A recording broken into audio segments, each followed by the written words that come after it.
अस्सलाम वालेकुम दोस्तों, मैं आसिफ अंसारी एक बार फिर आपके सामने हाजिर हूँ एक नए वीडियो के साथ। आपका इस्तकबाल करता हूँ हकीम तला ऑनलाइन यूट्यूब चैनल पर। हिंदुस्तान में उम्र के लिहाज से किसी को कम या किसी को ज़्यादा 90% लोग ब्लड प्रेशर के मर्ज में मुब्तला हैं। जी हाँ, आज का हमारा टॉपिक है ब्लड प्रेशर। और हाँ दोस्तों, हमारे वीडियो को लाइक, शेयर और सब्सक्राइब करना ना भूलें और साथ ही साथ बेल बटन को क्लिक करना ना भूलें।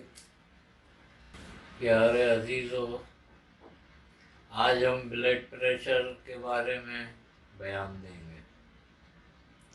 दिल को अपना काम सर अंजाम देने के लिए खून को ढकेल कर सारे जिस्म में पहुंचाने के लिए जो ताकत लगानी पड़ती है और शरीयानों यानी साफ खून की नालियों में मौजूदा खून की मिकदार जो उसकी दीवारों पर दबाव डालती है, उसको ब्लड प्रेशर कहते हैं।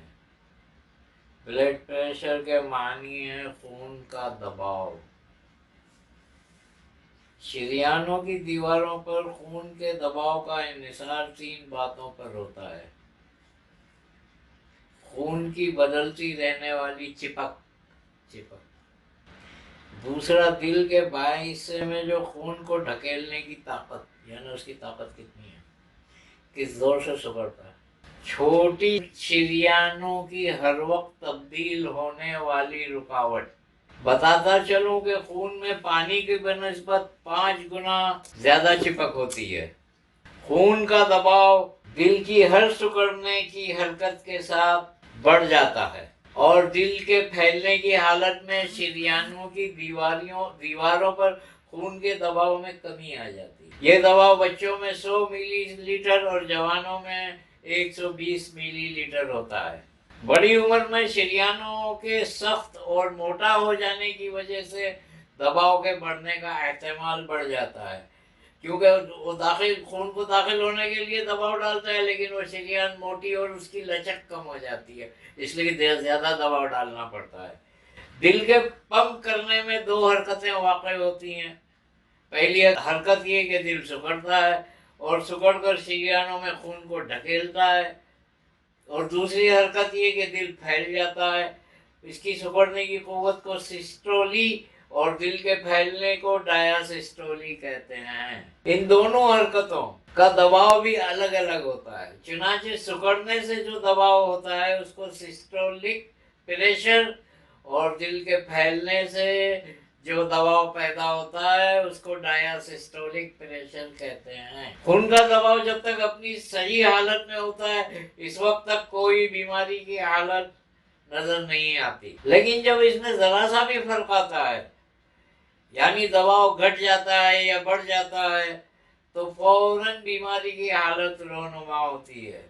अगर खून का दबाव बढ़ जाता है तो इसको हाई ब्लड प्रेशर कहते हैं। अगर दबाव मियार से घट जाए तो इसको लो ब्लड प्रेशर कहते हैं, यानी खून के दबाव की कमी। पहली अलामत दर्द सर और थकान है, जिसका एहसास ज्यादातर सुबह होता है।